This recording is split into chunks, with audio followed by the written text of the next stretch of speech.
paz do Senhor, meus irmãos. Hoje vamos ter aqui a nossa lição de número 2 da nossa revista Betel. E a lição de hoje fala sobre as adversidades geram oportunidades. O texto áureo está em Gênesis 39, versículo 2, que diz: E o Senhor estava com José, e foi varão próspero, e estava na casa de seu senhor egípcio. Verdade aplicada, uma íntima comunhão com Deus faz a diferença no enfrentamento das crises desta vida. Os objetivos da lição: expor que as crises nos tornam mais fortes, destacar que a bondade de Deus sempre nos alcança e mostrar que nada pode nos afastar de Deus. Texto de referência se encontra em Gênesis, capítulo de número 37, versículos 19, 20, 23, 24 e 28. E disseram uns aos outros: Eis lá vem o sonhador mor. Vinde, pois, agora e matemo-lo, e lancemo-lo numa destas covas, e diremos: uma besta fera o comeu, e veremos que será dos seus sonhos. E aconteceu que, chegando José a seus irmãos, tiraram a José a sua túnica, a túnica de várias cores que trazia, e tomaram-no e lançaram-no na cova. Porém a cova estava vazia, não havia água nela. Passando, pois, os mercadores midianitas, tiraram e alçaram a José da cova e venderam por 20 moedas de prata aos ismaelitas, os quais levaram José ao Egito. Na introdução da nossa aula, nós temos aqui as informações da nossa revista. Nós não vamos ler, eu coloquei aqui porque caso algum irmão depois queira pausar o vídeo e fazer a leitura, é de bom proveito. Mas a gente vai focar aqui em alguns assuntos principais para a nossa aula não ficar muito extensa.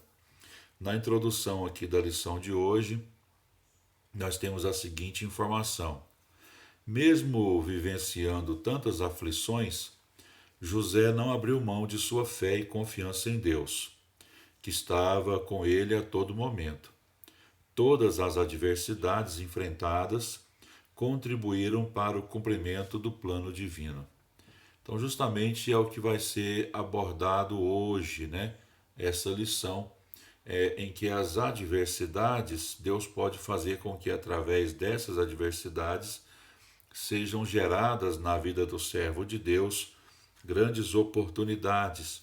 E nós temos aqui, nesta lição de hoje, um exemplo bíblico que é a vida de José.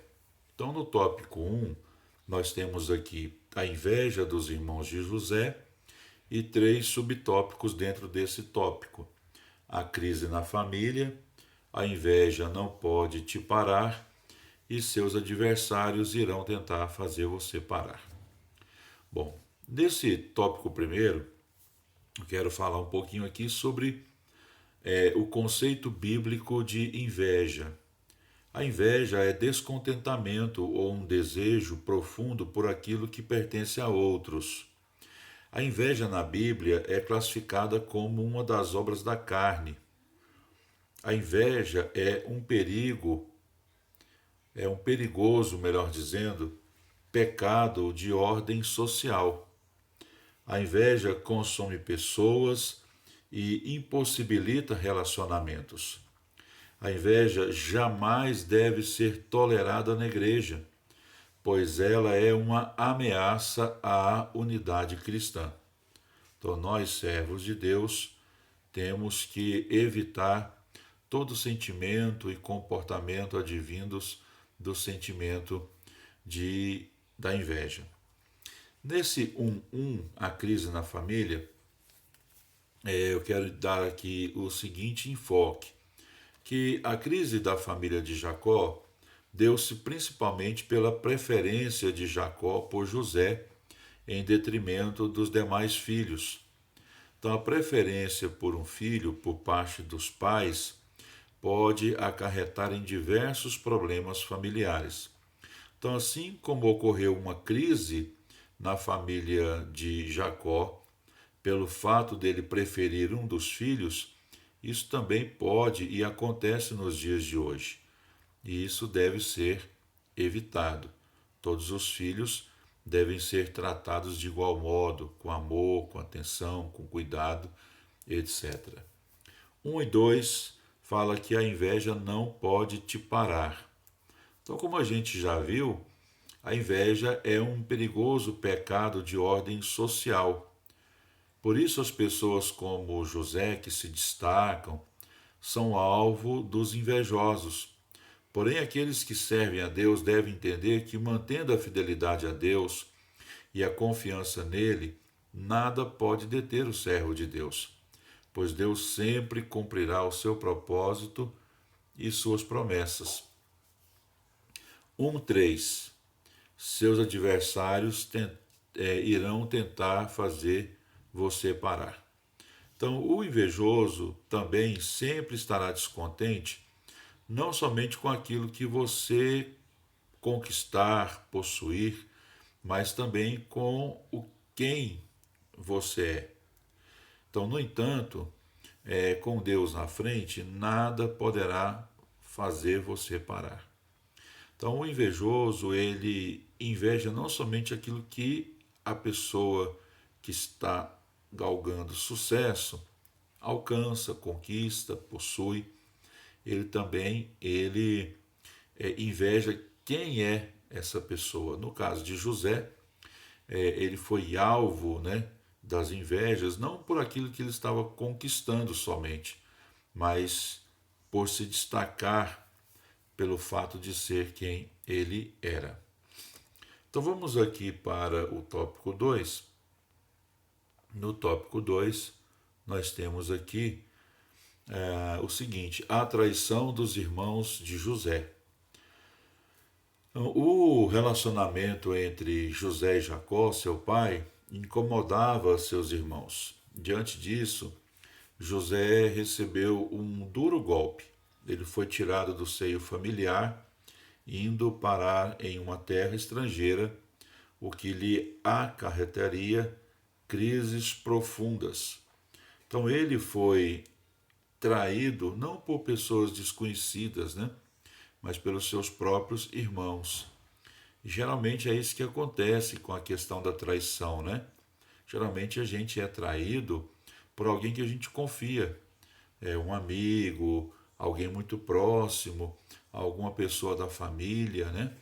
Então a traição, principalmente vinda de pessoa muito próxima, ela é algo muito dolorido, né? Muito difícil da pessoa digerir aquilo.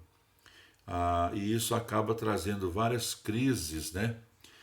De ordem emocional, de ordem familiar, social e etc. Que é o caso que aconteceu aqui na vida de José. A primeira crise, né, na vida de José foi que a traição dos irmãos dele fez com que ele fosse afastado do convívio do seu pai.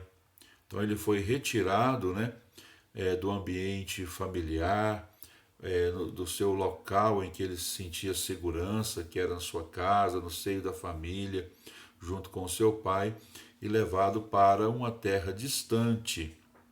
Então a primeira crise, motivada aí pela traição dos seus irmãos, foi ter sido afastado de quem ele amava, que era o seu pai. Aqui no 2:2 a gente tem a segunda crise. Ele foi acusado injustamente. Depois de ter sido vendido pelos seus irmãos aos comerciantes ismaelitas, ele foi vendido, né, aos egípcios e ele passou a servir na casa de Potifar. E ele servia bem a Potifar. E ele foi acusado injustamente de ter assediado a esposa de Potifar. E aconteceu justamente o contrário.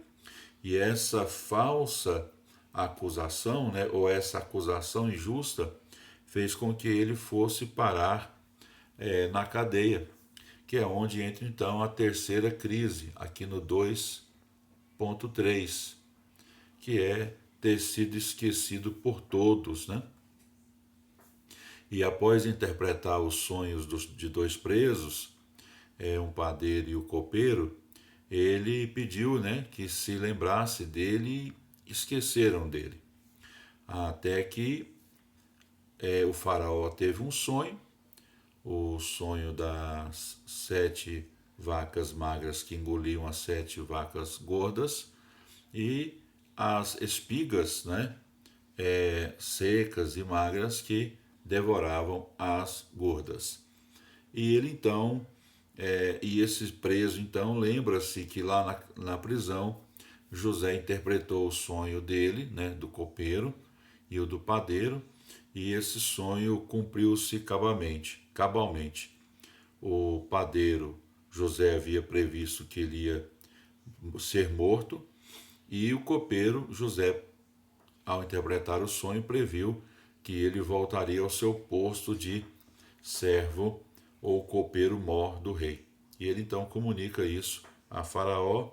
José é chamado, interpreta o sonho e torna-se o governador do Egito, conforme conhecemos aqui a história. Então ele estava ali esquecido por todos, exceto por Deus. Então, no momento de crise, pode ser que a pessoa tenha essa conclusão, né, de que está esquecida.